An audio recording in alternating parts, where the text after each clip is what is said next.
Mm-hmm. Tell us about your reaction to this abrupt news on Friday. It was pretty much like AB had said. It was a shock. It was a shock. It was one of the last things we could ever expected. And like he said, as far as a business standpoint, they kept throwing the business word out there when we actually had the meeting after the news had broken out.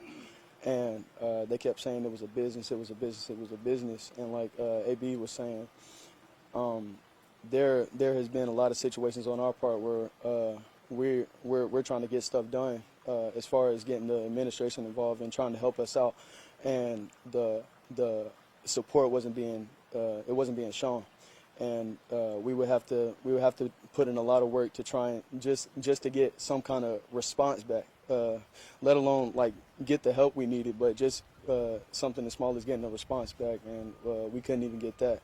And then as far as like the emails he would constantly send to the administration, and then for them to send emails back saying to stop sending emails, we understand. Like it's stuff like that it shows that like we really, they say that they care, but like it's not really being shown from our standpoint. What do you have to say to some of the challenges he brought up with the cafeteria, 2 meals a day, practicing on concrete? I mean, how difficult is that for a student athlete to be going through some of this? It honestly, like we have gone through this. Like I think the people from 2020 that came in with my class, like we've been dealing with this for the longest, and like we've brought this to attention up like year after year after year, and I feel like from a coaching standpoint, Coach Fagin says that was one of the first things that he wanted to change about us. And like during spring ball when he came after one of our practices, he asked us like what's going on with the calf situation. I heard you guys like the quality of food is bad, y'all not getting enough portions of food, and y'all can only eat like 2 or 3 times a day.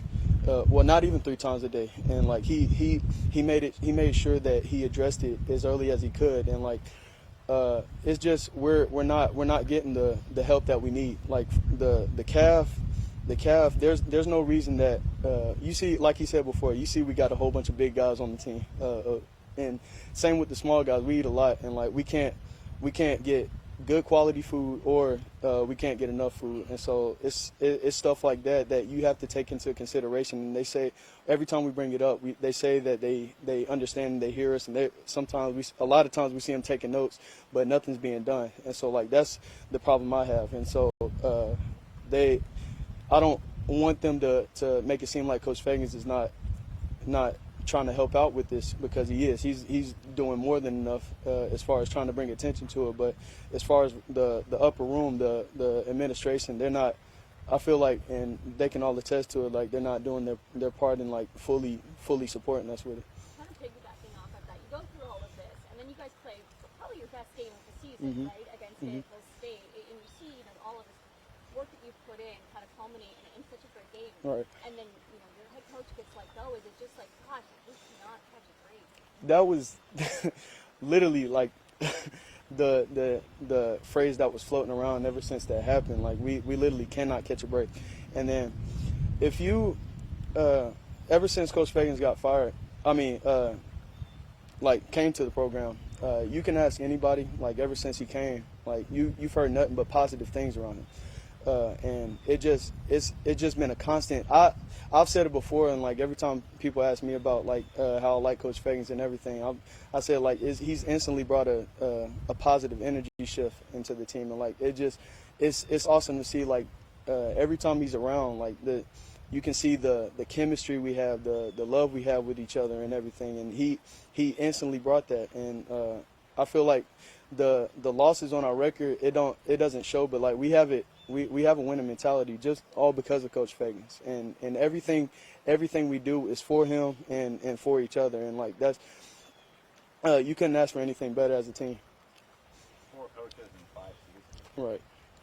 As a student athlete who's trying to get better at the craft, have some sense of consistency, how difficult is that for you guys, learning new systems, learning new characteristics, just getting to know people you have to trust? It's like in our situation, it's a lot harder because it's not normal.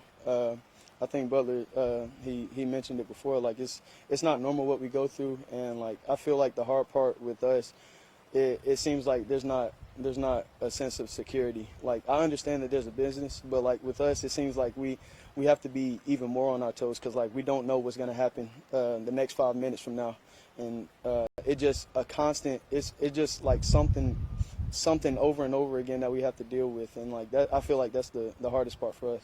Do you think the university understands just how difficult this is, an adjustment, especially mid-season for you guys? When you heard Coach acknowledge that it's very odd, in his opinion, for an infraction like this to lead to an outright dismissal. Do you think the university took into account the impact it's going to have on you, the student athletes? I think as a university, I feel like they understand and they hear us, but I feel like they don't care enough because we've had a history of losing seasons and everything, but at the same time, resources help a whole lot, like when it comes to winning and losing, and I feel like they say they care, but they're not putting enough attention to us to see the change. And then whenever something positive happens, the administration is quick to be on our side. And like our thing is like we want the support through the good and the bad, and not just when everything's going good, because it's life. Everything's not gonna go our way, but like it would be much appreciated if we had the resources and the support that you say you're gonna give to us. Do you have any safety concerns? No, I wouldn't say safe. Well, food-wise, calf-wise, yeah, because if you really see it from the inside out, and like the stuff we have to go through as far as like eating at the calf, it forces us to go off campus and spend money pretty much every day for breakfast, lunch, and dinner. And two, like a majority of the time, 9 times out of 10, the quality of the food, it's either overcooked or undercooked food, or it's small portions, and it just it's so much negatives that go in the calf. It's hard to deal with at times. When you see that they're calling it a business, are you worried about if you get hurt, them having your back? I am. It's you can't say that anybody that, like, from what we've been going through, anybody that says they're not worried about them having your back is a part of them is lying, because it's obvious just to see what Coach Fagin has gone through, and what we as a team have gone through. Like you have nothing but to be on your toes and have to wonder if you'll really get that help and support that you really need. Thank you. Thank you.